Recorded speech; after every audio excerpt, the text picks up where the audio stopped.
આપ સૌને બાપા સીતારામ। આજે સવારમાં વહેલા ઉઠી આપણે કોન્ટ્રાક્ટ હતો ત્યાં જવા માંડ્યા હતા। ત્યાં રસ્તામાં એક જણની રાહ જોઈ આપણે રેલવે સ્ટેશન પર ઊભા રહ્યા હતા। ત્યાંથી વ્યક્તિને લઈ આપણે હોલ પર પહોંચી ગયા અને જોયું તો હોલ જ બંધ છે।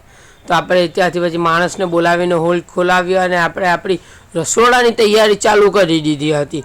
તો આપણે બધો સામાન સેટઅપ તૈયાર કરી દીધો। તમામ સામાન કાઢી આપણે 11 વાગ્યા બાજુ એક સામાન લેવા જવા પડ્યું હતું। ત્યાંથી આવીને જોયું તો દાળ ભાત શાક ખમણ તમામ વસ્તુ બની ગઈ હતી અને બીજી બાજુ બધા કામ કરવા લાગ્યા હતા।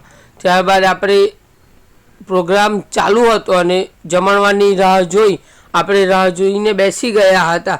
ત્યારબાદ બપોરે 12-1 વાગ્યા બાજુ જમણવાર ચાલુ થયો અને જમણવાર પતવા પણ આવ્યો હતો। ત્યારબાદ આપણે તમામ સામાન લઈ લીધો અને આપણા ગોડાઉન પર ઉતારી દીધો હતો અને આજનો દિવસ પૂરો કર્યો।